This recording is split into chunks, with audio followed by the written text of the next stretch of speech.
un jeu avec Scratch, quatrième épisode dans lequel nous allons voir comment programmer un lutin pour qu'il se déplace automatiquement vers un autre lutin. Par exemple ici dans le jeu du chat et la souris se déplace automatiquement vers le chat est joué par le joueur mais la souris est jouée par l'ordinateur. Et dans le jeu à côté, le vaisseau spatial s'oriente automatiquement vers la sorcière sur laquelle il doit tirer. Voilà, donc c'est ce que nous allons apprendre à coder avec Scratch et nous y allons tout de suite. Alors, nous y voici. Donc, je reprends le jeu du chat et de la souris. J'ai donc le petit chat qui se dirige avec les flèches du clavier, avec le script que nous avons écrit dans le premier épisode. Et je veux que la souris se dirige toute seule vers le chat pour essayer de le croquer. Alors, j'ai déjà un script d'initialisation ici. Quand je clique sur le drapeau vert, je réduis la taille de la souris à 75% de sa taille initiale, parce que je trouvais qu'elle était trop grosse sans ça.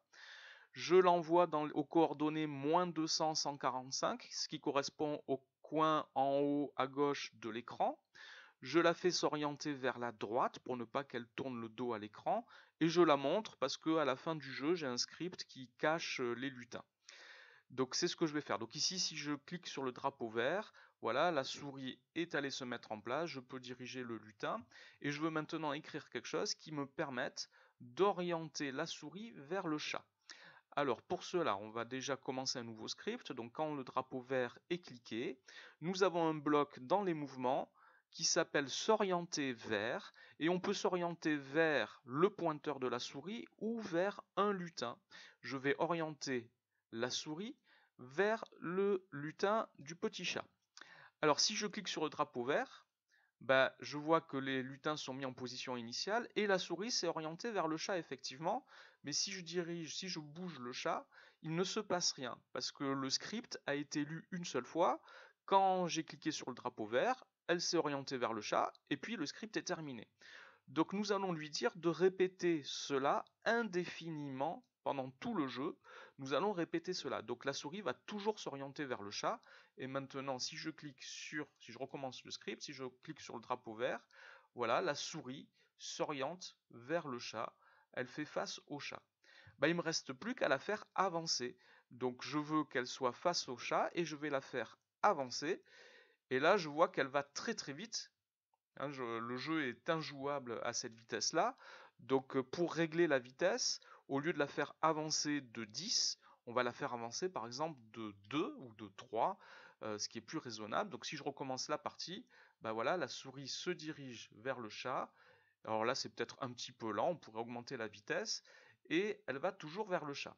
Alors ici, si je laisse faire, il se passe quelque chose d'un petit peu étrange. Vous voyez, quand elle arrive sur le chat, il y a un effet graphique en fait qui fait que la souris se retourne en permanence, elle change de position. Donc on va essayer de trouver un moyen d'éviter ça. Donc ce que nous allons faire, c'est que nous allons faire dérouler ce script uniquement si la souris est à une certaine distance du chat. Alors dans les capteurs, nous avons un capteur qui détecte la distance entre le lutin, donc ici la souris, le pointeur de la souris, ou alors un lutin.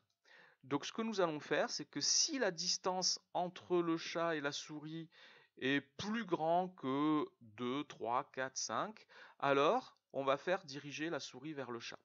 Donc nous allons avoir à vérifier si cette distance est plus grande que quelque chose. Donc ici dans les opérateurs, je peux comparer. Donc j'ai pris le bloc ici plus grand que. Donc si la distance entre la souris et le chat est plus grande que 5, je vais pouvoir faire quelque chose. Et donc c'est une condition, si alors, donc je prends un bloc ici, si alors, et voici ce que je vais faire. Donc si la distance de la souris au chat est plus grand que 5, alors j'oriente la souris vers le chat et j'avance. Sinon je ne fais rien. Alors voyons voir ce que ça donne. Donc ici, la distance est plus grande que 5, donc la souris se dirige vers le chat. Et si la souris arrive sur le chat, vous voyez la distance de 5 est quasiment négligeable ici. Et il n'y a pas l'effet qu'il y avait tout à l'heure, qui était un effet désagréable de graphique. Ici, le script fonctionne. Alors on peut rajouter encore quelque chose, parce que la souris a deux costumes. Lorsque l'on enchaîne les deux costumes, on a l'impression que la souris marche. Donc dans Apparence, on va la faire passer au costume suivant à chaque fois qu'elle a avancé. Voici. Et si je la fais déplacer ici, voilà, on a l'impression qu'elle marche ou qu'elle court vers le chat et elle s'arrête si elle a touché le chat. Voilà, le script est fonctionnel, il est complet, on peut certainement l'améliorer, on verra ça plus tard, mais nous avons quelque chose qui fonctionne. Cet épisode est terminé, ne ratez pas le prochain épisode dans lequel nous reprendrons le script du premier épisode pour obtenir des mouvements un peu plus fluides et donc un jeu bien plus jouable. Ne ratez pas ça, à bientôt.